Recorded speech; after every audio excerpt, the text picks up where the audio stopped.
예수님은 하늘 영광을 버리시고 이 땅에 종의 형체를 가져서 사람의 몸을 입고 오셨습니다. 하나님이 사람이 되신다라고 하는 것은 너무나도 엄청난 사건입니다. 하늘이 놀라고 땅이 들썩거릴 사건입니다. 예수님은 사람이 되셨을 뿐만 아니라 우리의 모든 죄를 속량하시기 위해서 십자가에서 죽으셨습니다. 예수님께서 십자가에서 우리의 모든 죄의 짐을 지시고 저주와 질병을 감당하신 것은 우리를 사랑하시기 때문이었습니다. 주님의 십자가 사랑을 깨달은 사람은 주님을 사랑하지 않을 수가 없습니다. 주님은 우리를 사랑하셔서 십자가에서 자기 생명을 주셨습니다. 이보다 더 큰 사랑은 없습니다. 요한복음 15장 13절은 이렇게 말씀합니다. 사람이 친구를 위하여 자기 목숨을 버리면 이보다 더 큰 사랑이 없나니. 우리는 지극한 주님의 사랑을 받았습니다. 우리가 지극한 주님의 사랑을 받았지만 말로는 그래서 주님을 사랑한다라고 하지만은 그러나 돌아보면 주님의 고난에 동참코자 했던 적이 과연 몇 번이나 있었는가 싶은 일입니다. 예수님께서 시몬이라고 하는 바리새인의 집에 식사 초대를 받으셨습니다.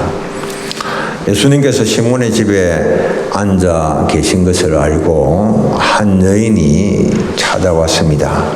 죄를 지은 한 여자다. 통상적으로 우리는 행실이 나쁜 여인이라고 그렇게 이해를 하고 있습니다.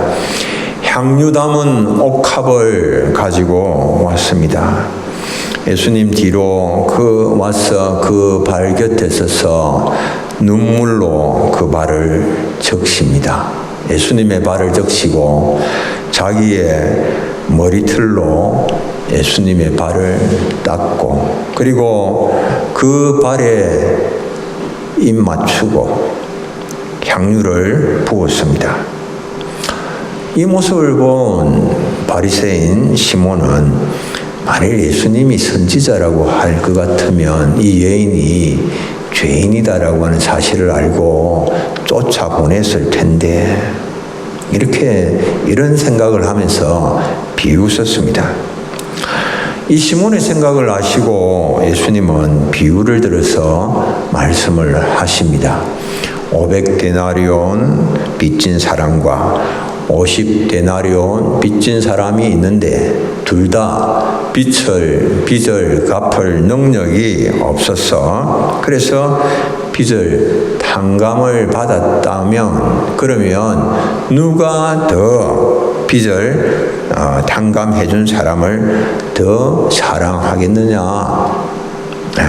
500데나리온 빚진 사람과 50데나리온 빚진 사람 누가 더 빚을 탕감해 준 사람을 사랑하겠느냐라고 물으시면서 예수님께서 이 바리새인 시몬과 죄 많은 여인 이 두 사람의 태도를 비교하셔서 말씀을 하십니다.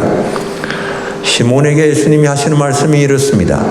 내가 너의 집에 들어올 때에 너는 나에게 발 씻을 물도 주지 아니하였지만 그러나 이 여자는 눈물로 내 발을 적시고 그 머리털로 닦았으며 너는 내게 입 맞추지 아니하였지만 그러나 이 여인은 내가 들어올 때부터 내 발에 입 맞추기를 그치지 아니하였고 너는 내 머리에 감람유도 붓지 아니하였지만 그러나 그는 향유를 발에 부었느니라.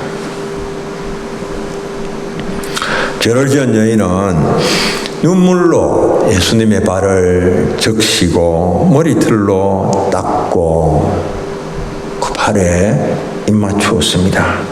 왜? 예수님의 은혜와 사랑을 그가 깨달았습니다.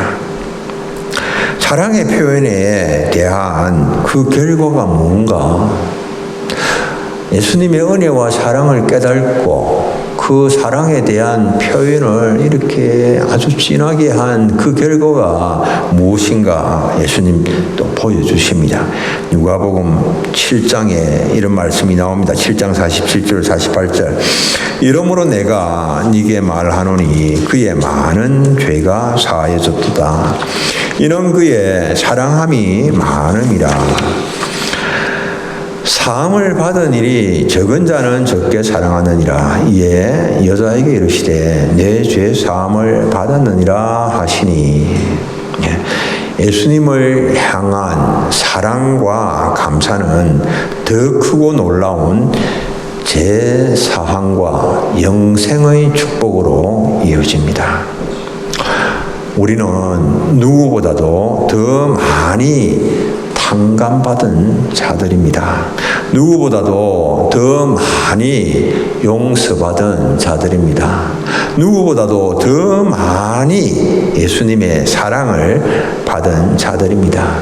그렇기 때문에 주님을 뜨겁게 더 많이 사랑하는 것은 너무나도 당연합니다. 그러나 우리는 입으로는 주님을 사랑한다라고 말하지만 행동을 보면 그렇지 못할 때가 많습니다.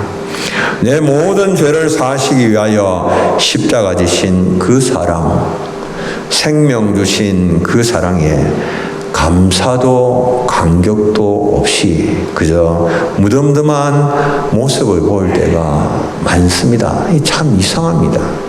너무나도 주님 우리를 사랑하셨지만은 그러나 그 주님을 배울 때 예배할 때 우리는 너무나도 무덤덤하게 예배합니다.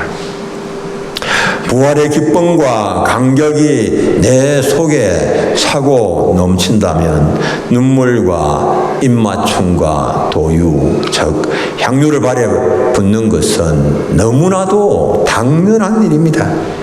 주님을 사랑하는 사람은 장애물 때문에 포기하는 것이 아니라 그 모든 장애물을 극복하고 사랑의 길로 나아갑니다.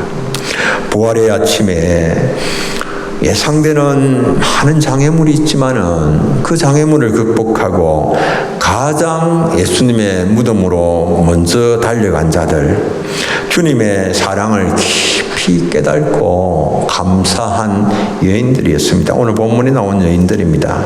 그 여인들은 막달라 마리아와 야고보의 어머니 마리아와 또 살로메였습니다. 막달라 마리아는 7 귀신 들린 여인이었습니다. 그런데 예수님께서 악한 귀신을 막달라 마리아에게서 쫓아내어 주셨고, 막달라 마리아는 돌아보면 그 은혜가 너무나 크고 놀라워서 감사하면서 자신의 소유로 예수님을 섬겼습니다. 야고보의 어머니 마리아와 살로메도 처음부터 예수님을 따르며 섬기던 자들이었습니다. 그들은 누구보다도 주님을 뜨겁게 사랑하였기 때문에 안식 후 첫날 이른 아침에 무덤으로 달려갔습니다. 주님을 향한 사랑 때문에 모든 어려움을 극복하고 달려갔습니다. 이를 위하여서 그들은 예수님의 시체에 바르기 위하여서 향품을 미리 준비했습니다. 상당한 비용을 들여서 향품을 준비를 했습니다. 이들은 예수님께서 살아계실 때는 예수님의 사역을 위하여서 섬김을 감당했고, 또 예수님 별세하신 후에는 정말 또 큰 헌신의 본을 보여주었습니다. 여인으로서 새벽 일찍이 무덤에 가는 것은 어떤 면에서 참 두렵기도 합니다. 예수님께서 십자가에 못 박히시고 난 후 제자들은 두려워서 행여라도 자신들에게 해가 미칠까 두려워하면서 문을 잠근 채 두문불출하고 있었습니다. 그런 상황에서 군병들이 지키고 있는 무덤에 이 간다라고 하는 것은 이건 굉장히 두려운 그런 일입니다. 예수님이 예수당이라고 또 몰려서 해를 당할 수도 있는 상황입니다. 뿐만 아니라 무덤으로 간다고 하더라도, 향유를 가지고 무덤으로 간다고 하더라도 자신들의 힘으로 감당하기 힘든, 풀려내기 힘든 큰 돌이 무덤 입구를 가로막고 있는데 도대체 누가 이 돌을 굴려줄 것인가 자신들의 힘으로는 해결하기 힘든 것입니다. 이런 엄청난 장애를 극복하고 안식 후 첫날 매우 일찍이 이들이 걸음을 무덤으로 옮겼습니다. 여러분들, 그렇게 무덤으로 옮길 수 있었던 어떤 배경은 무엇이었을까요? 다른 이유나 목적 때문이 아니죠. 단 한 가지, 주님을 사랑했기 때문에, 주님의 사랑에 대한 뜨거운 그런 감격이 있었기 때문에 모든 장애물을 극복하고 주님께서 장사된 그 무덤을 향하여서 발걸음을 옮겼습니다. 주님을 뜨겁게 사랑하는 마음이 모든 어려움을 극복하고 무덤으로 나가게 만들었습니다. 예수님의 시체를 자기 무덤에 장사한 사람은 아리마대 사람 요셉이었습니다. 그는 산헤드린 공회원이었습니다. 오늘날로 말하면 산헤드린 공회원은 국회의원입니다. 국회의원. 그런데 이 산헤드린 공회원으로서 산헤드린이 공회가 내린 결정에 반대되는 그런 일을 아리마대 사람 요셉이 한 것입니다. 공회에서 정죄했던 예수님, 그 예수님에게 친절을 베풀고 그 예수님의 시체를 자신의 무덤에 장사 지낸다라고 하는 것은 굉장히 위험한 일입니다. 자신이 지금까지 누리고 있는 모든 사회적인 지위 박탈당할 수도 있고 공공의 적으로 규정될 수도 있고, 그래서 공격을 받아서 세상적인 출세, 성공의 걸림돌이 될 수도 있는 그런 일입니다. 그럼에도 불구하고 이 아리마대 요셉은 빌라도에게 예수님의 시체를 달라고 요구를 했습니다. 어떻게 이런 일이 가능한가? 예수님의 그 십자가의 사랑을 깨달았기 때문에 가능한 일이었습니다. 십자가의 사랑에 감격하여서 예수님의 시체를 자신을 위하여서 준비한 새 무덤에 예수님을 장사하였습니다. 주님을 사랑하는 마음이 모든 위험과 모든 손해를 감수하게 만들었습니다. 주님을 사랑하는 마음으로 위험과 손해를 감수하고 헌신하고자 할 때 주님은 이들을 그냥 그대로 버려두지 않으셨습니다.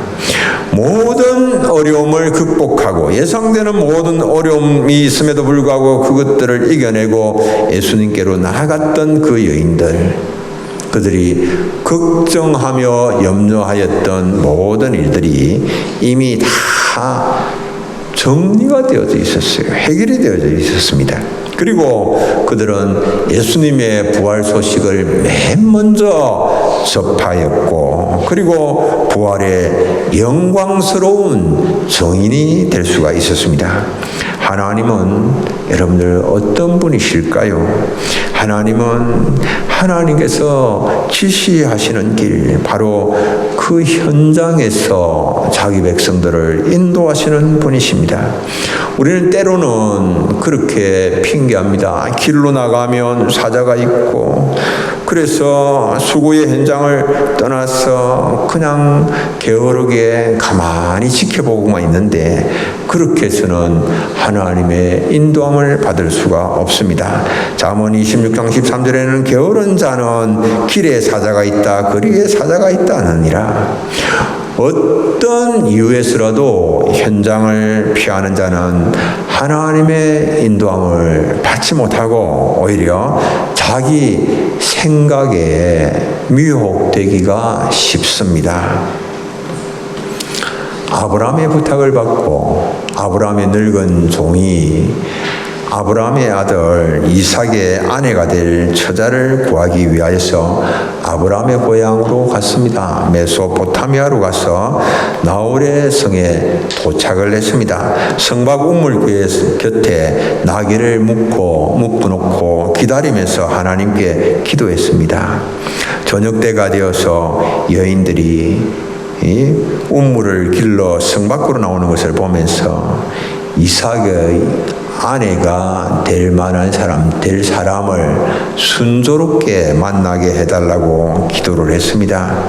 한 소녀에게 물동이를 기울여 나로 마시게 하라고 할 때에 그가 기도하기를 마시라 내가 당신의 낙타에게도 마시게 하리라 그렇게 대답을 한다면 바로 그 소녀가 바로 그 여인이 주께서 주의 종 이삭을 위하여서 정하신 자인 줄로 알겠습니다. 그렇게 기도했습니다. 근데 그 기도가 채 다 끝나기도 전에 리브가가 물동이를 어깨에 메고 나타났습니다. 리브가를 향하여서 아브라함의 종이 물동이의 물을 나에게 조금 마시게 하라 그렇게 부탁을 하니까 리브가가 아브라함의 종에게 마시소서라고 하면서 머뭇거림이 없이 물동이를 손에서 내려 마시게 하고 그리고 요구하지도 않고 시키지도 않았는데 낙타를 위하여서 물을 길어서 배불리 마시게 했습니다. 여러분들 이게 간단한 일이 아닙니다. 쉬운 일이 아닙니다. 물을 길어서 한참 이렇게 길어 올려서 주고 가지고 와서 또 주고 또 길어서 주고 굉장히 수고스러운 그런 일이죠. 그러니까 그렇게 행하는 그 소녀 리브가의 마음이 얼마나 따뜻한가. 외모뿐만 아니라 정말 마음도 심히 아름다웠습니다. 아브라함의 동생 나홀의 손녀임을 밝히면서 자신의 집에 집도 많고 사료도 많고 그러니까 유수구할 곳이 있으니까 집으로 초청을 하는 겁니다. 그럴 때에 아브라함의 종이 하나님을 찬미하면서 하는 말이 여러분들 아주 인상적입니다. 창세기 24장 27절 여호와께서 길에서 나를 인도하사 내 주인의 동생의 집에 이르게 하셨나이다. 길에서 인도하시는 하나님. 아브라함의 종이 주인의 부탁을 받아서 실행하기 위하여서 예상되는 모든 어려움이 있지만 그것 때문에 좌절하지 아니하고 포기하지 아니하고 적극적으로 기도하며 나섰을 때에 하나님께서 길에서 그를 인도하신 것입니다. 주님을 사랑하는 마음이 있었기 때문에 막달라 마리아와 그리고 또 야고보의 어머니 마리아, 살로메 안식일이 지나기 전에 향품을 다 준비를 했죠.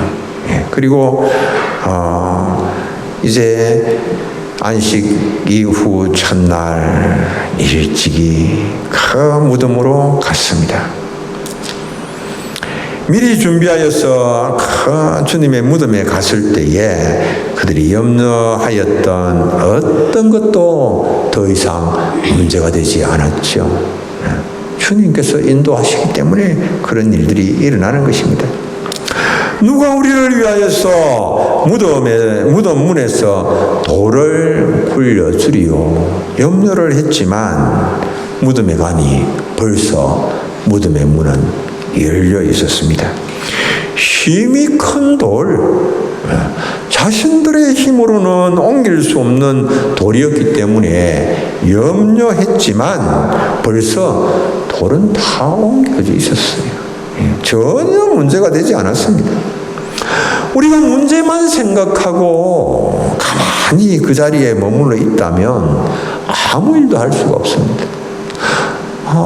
부활의 동산에 가봤자, 그 무덤에 가봤자, 어떻게 하겠어? 예수님의 그 무덤에 큰 돌이 이렇게 가로막고 있는데 예수님의 시신에 향품도 바를 수도 없는 일이고 아무것도 없는데 그냥 가본다고 무슨 일이 일어나겠어? 그렇게 생각하고 가지 아니하였다면 부활하신 주님을 만날 수도 없고 부활의 기쁜 소식도 들을 수가 없게 되는 것입니다. 주님 주신 비전과 사명을 따라 사는데 많은 어려움이 있습니다. 주님의 몸된 교회를 섬기는데도 많은 어려움이 있습니다. 문제가 있습니다. 그러나 주님을 사랑하는 마음을 가지고 있다면 해결하지 못할 문제는 아무것도 없습니다. 주님을 사랑하고 있다면 우리가 행동으로 옮기지 못할 것이 없습니다. 함께 화합하지 못하고 협력하지 못하는 것은 주님에 대한 사랑이 부족하기 때문입니다. 사랑이 있으면 다른 사람의 허물과 연약함은 내가 감당하고 지체들의 믿음이 떨어지지 않도록 서로 살펴보고 서로 도와주고 서로 세워줄 수가 있는 것입니다. 오늘 부활의 아침입니다. 주님은 우리를 사랑하시기 때문에 주님 너무나도 힘들고 어려운 그 십자가의 길이 아니었습니까? 그러나 우리를 사랑하시기 때문에 십자가에서 죽으시고 장사 지낸 바 되셨다가 사흘 만에 부활하시고 지금도 하나님의 권능의 보좌 우편에서 우리를 위하여서 기도하고 계십니다. 부활하신 주님은 제자들의 잃어버린 사명을 회복시켜 주시기를 원하셨고 그 일을 위하여서 갈릴리로 제자들을 찾아가셨습니다. 갈릴리로 제자들을 찾아가셨던 그 주님은 오늘도 우리를 찾아오셔서 만나주시기를 원하십니다. 우리는 주님께로 나아갈 수 있는 그런 힘도 없고 능력도 없지만 주님께서 우리를 찾아와 주시고 만나주십니다. 부활의 주님을 만난 사람은 세상을 이길 능력을 갖게 됩니다. 죽음도 두려워하지 않습니다. 어떤 어려움도 담대하게 극복하고 나갑니다. 존 회론 선교사, 미국 선교사로 우리나라에 이렇게 선교사로 부임을 했습니다. 광회원 2대 원장으로 봉직을 하고 고종의 시로 또 일했습니다. 당시 광회원은 왕족과 양반계급을 위한 그런 병원이었는데 그 광회원을 재중원으로 바꾸었습니다. 존 헤론 선교사가. 그래서 이제 의료 혜택이 일반 백성들에게도 돌아가게 만들었습니다. 이 헤론 선교사는 아주 뛰어난 재원이었습니다. 테네시 주립대학 그리고 뉴욕 의대를 수석으로 졸업하고 29살의 나이로 우리 한국에 선교사로 내한했습니다. 당시 우리나라 조선의 선교 현장은 너무나도 열악했습니다. 매우 거칠었습니다. 전염병이 창궐하고 있었고 수많은 사람들이 전염병으로 죽어나가고 있었고, 그래서 몇몇 선교사들은 선교의 꿈을 안고 한국으로 왔지만 너무 환경이 열악해서 다시 본국으로 귀국하기도 했습니다. 전도 여행 중에 목숨을 잃은 선교사들도 많았습니다. 힘겹게 존 에론 선교사가 환자들을 돌봤지만은 그의 소문이 돌았습니다. 외국인들이 아이들을 유기해서 잡아먹고, 그리고 심장과 눈을 파서 약을 만든다라고 하는 소문이 돌았습니다. 그 소문으로 인해서 폭동이 일어났고, 그리고 병원도 습격을 받았습니다. 이런 시련 속에서 존 에론 선교사는 부활의 주님으로 인해서 조선에 임할 하나님의 나라에 대한 소망을 놓치지 아니하였습니다. 소망을 품고 결코 그는 뒤돌아서지 아니하였습니다.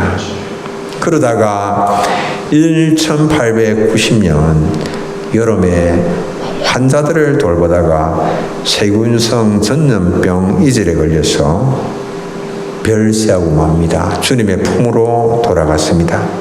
그때가 5년간의 선교 사역이 마감되는 그런 때였습니다. 34살의 젊디 젊은 나이로 하나님의 품에 안겼습니다. 한국과 한국 사람들을 더 뜨겁게 사랑하고 싶다. 그가 남긴 말이었습니다. 한국과 한국 사람들을 다 뜨겁게 더 사랑하고 싶다라고 하는 말을 남기고 주님께로 돌아갔습니다. 부활과 영생을 믿었기 때문에 선교 사역에 난관이 있었지만은 극복하고 하나님 나라의 소망을 위하여서 뒤돌아서지 아니하고 달려갈 수가 있었습니다.